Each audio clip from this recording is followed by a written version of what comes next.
Marcos Aurélio destacou que, independentemente da gravidade das circunstâncias, sempre há uma escolha em como as julgamos. Escolha não se prejudicar, e você não se sentirá prejudicado. Não se sinta prejudicado e você não foi prejudicado, afirmou Marco Aurélio. A instrução de Marco Aurélio parece fácil, mas é difícil de aplicar se não compreendermos o que nos faz sentir prejudicados e quando não temos a sabedoria para fazer uma mudança. Felizmente, os estoicos antigos fornecem essa sabedoria. Em geral, a quantidade de sofrimento que os seres humanos suportam depende em grande parte dos caprichos do destino, mas varia de pessoa para pessoa. O grau em que o destino as afeta. Os estoicos historicamente argumentavam repetidamente que alguém com uma consciência interna robusta sofreria menos do que alguém cujo bem-estar emocional é totalmente dependente de circunstâncias externas. Algumas circunstâncias podem prejudicar algumas pessoas. Além disso, muitas pessoas tendem a vivenciar certos eventos passados como prejudiciais por muitos anos, enquanto outras superam as suas experiências negativas e não permitem que o passado arruine o presente e o futuro. São tão típicos quanto esses e aqueles que se sentem continuamente prejudicados por coisas que nem mesmo aconteceram ainda, o que pode parecer ridículo, mas é precisamente o que as preocupações crônicas fazem. Não é o mundo exterior e os eventos que ocorrem nele que nos prejudicam, mas nossos pensamentos, memórias e fantasias a respeito deles. Assim, a chave para a resiliência reside na consciência interna, que é o único aspecto da experiência humana que temos controle total. A filosofia do estoicismo preocupa-se em fortalecer a mente em vez de fortalecer qualquer coisa externa, que é secundária e deve ter o mínimo de influência possível em nosso bem-estar. Mas que ferramentas o estoicismo oferece? O livro Meditações, de Marco Aurélio contém várias ideias que lançam outra luz sobre as experiências que normalmente consideramos prejudiciais. Seus escritos nos permitem ver nossas vidas de maneira diferente e mudar a forma como pensamos sobre as dificuldades que enfrentamos, para que possamos ser, como ele escreveu, como a rocha que as ondas continuam a inundar. Este vídeo explora várias passagens do livro, Meditações, que podemos usar para nos ajudar a nos sentirmos menos prejudicados. A dor do julgamento. Marcos Aurélio chamou a mente de governante da alma. Essa afirmação parece estar alinhada com o pensamento budista, já que o Buda histórico afirmou que nada precede a mente. Portanto, em última análise, como nós pensamos decidir como nos sentimos. Por exemplo, se experimentamos dor física, podemos piorar ao lutar e resistir a ela. Também podemos gerar medo, além da dor, refletindo na ideia de que nossa dor nunca vai acabar ou até piorar no futuro. Eventualmente, nosso pensamento pode causar mais sofrimento do que a própria dor corporal. Marcos Aurélio argumentou que nossas mentes devem estar inabaláveis diante das agitações da carne, sejam elas gentis ou violentas. O que ele exatamente quis dizer com agitações da carne permanece incerto, mas parece que essa passagem trata da dor física e do papel da mente ao experimentá-la. A ideia de lesões no corpo, por exemplo, é aterrorizante para a maioria das pessoas, e geralmente fazemos de tudo para evitar tal dor física. Infelizmente, a vida não nos garante que nunca enfrentaremos isso. É plausível que experimentemos doenças dolorosas, acidentes ou nos tornemos vítimas de violência em algum momento de nossas vidas. Para a maior parte, isso não está sob nosso controle, mas de acordo com Marcos Aurélio, nada acontece a alguém que ele não possa suportar. Embora a dor seja uma parte inevitável da vida humana, temos a escolha de experimentar ou não experimentar a dor adicional além do que o mundo exterior nos impõe. A quantidade de dor extra que experimentamos depende de nossos julgamentos. Marcos Aurélio argumentou: quando elas penetram em seus pensamentos através da ligação simpática entre mente e corpo, não tente resistir à sensação. A sensação é natural. Mas não deixe a mente começar com julgamento chamando-a de boa ou ruim. Marcos Aurélio faz aqui uma distinção entre sensações e sofrimento real. A dor corporal é natural, mas nossa mente cria outra. Ele diz a si mesmo para não resistir à própria dor e abster-se de julgá-la. Poderíamos dizer que a sensação da própria dor não é necessariamente sofrimento, se não a considerarmos como algo terrível, mas a aceitarmos como um fenômeno natural que não é bom nem ruim. A dor é inevitável, o sofrimento é opcional, como diz o ditado.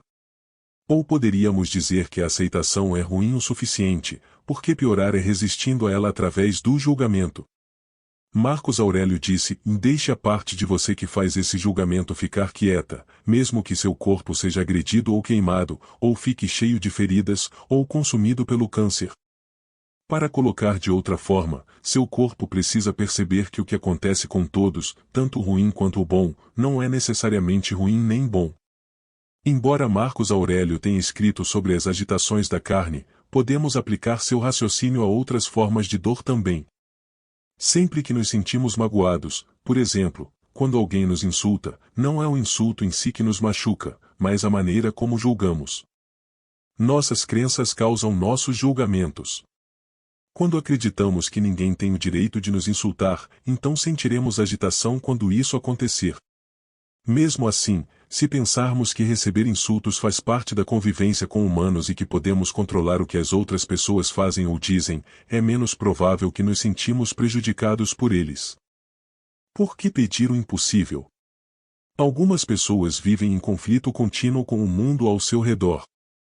Parecem ser afetadas praticamente por tudo o que acontece, as notícias, os assuntos dos vizinhos e os acontecimentos no trabalho.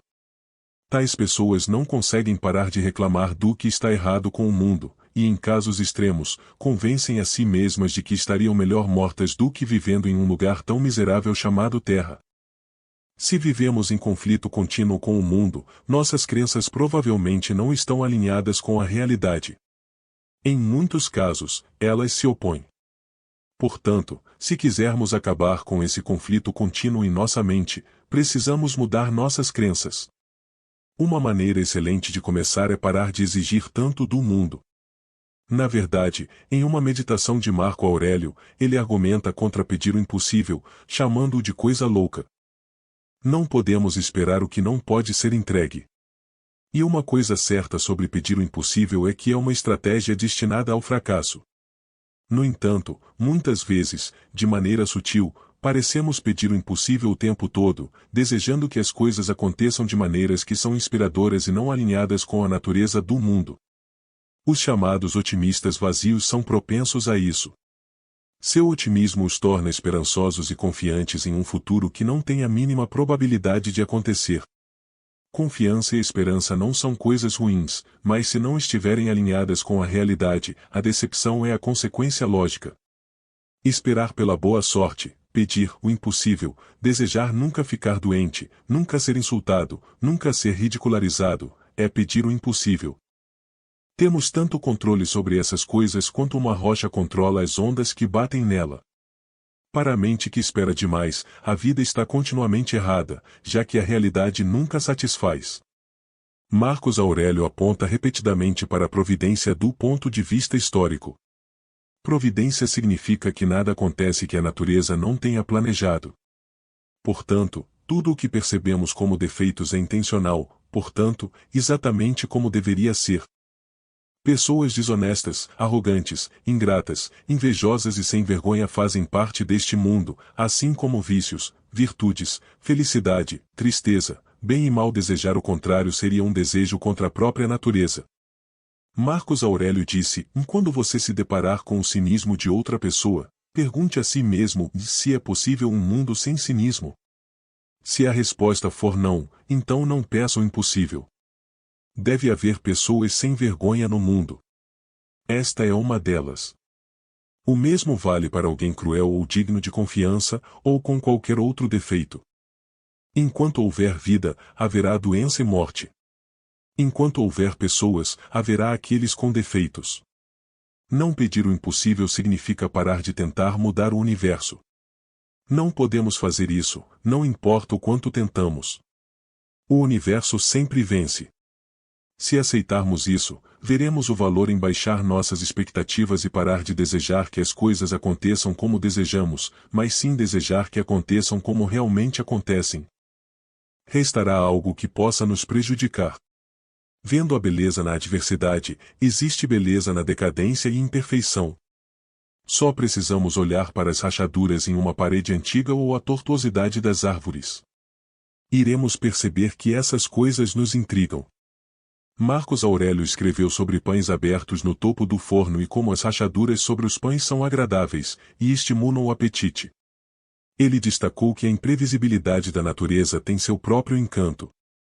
Um rosto envelhecido, uma maçã enrugada, as ruínas de uma cidade frequentemente consideramos belas, mesmo que tenham sido sujeitas à decadência. A vida em geral tem um lado áspero.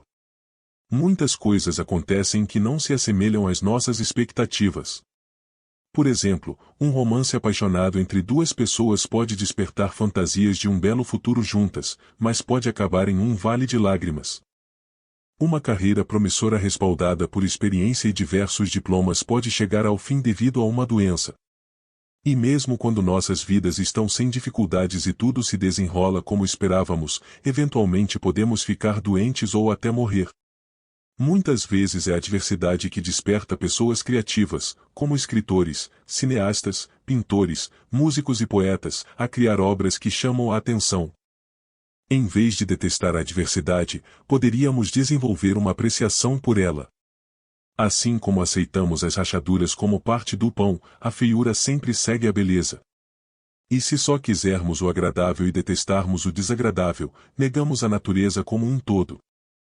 Mas caso aprendemos a acolher a má sorte tanto quanto a própria sorte a acolher a má sorte tanto quanto a sorte em si, ficaremos menos abalados quando a vida nos desafiar.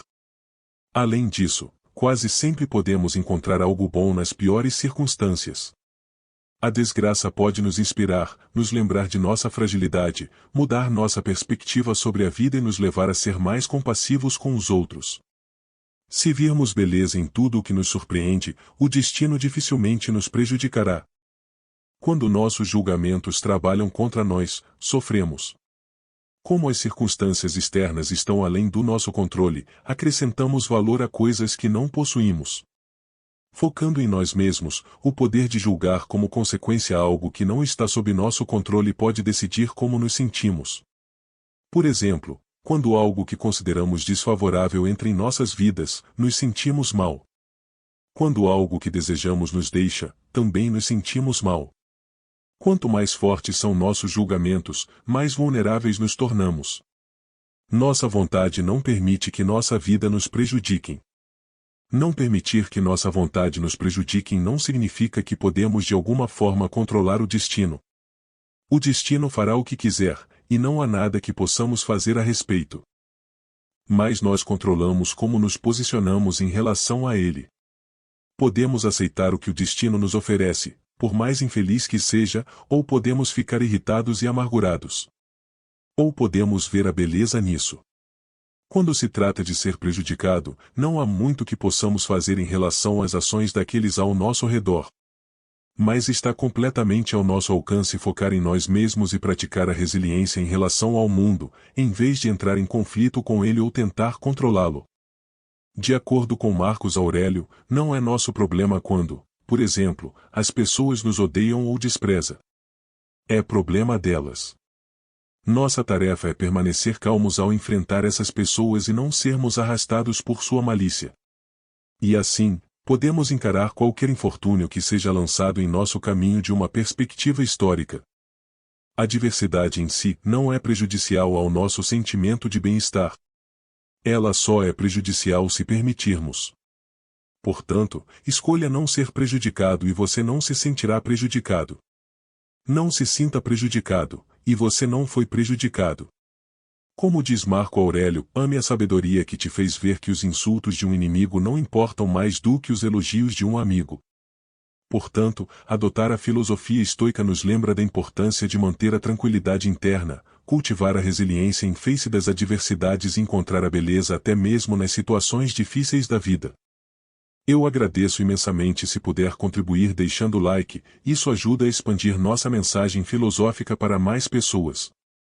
Para não perder nenhum dos nossos vídeos, inscreva-se no canal e ative o sininho.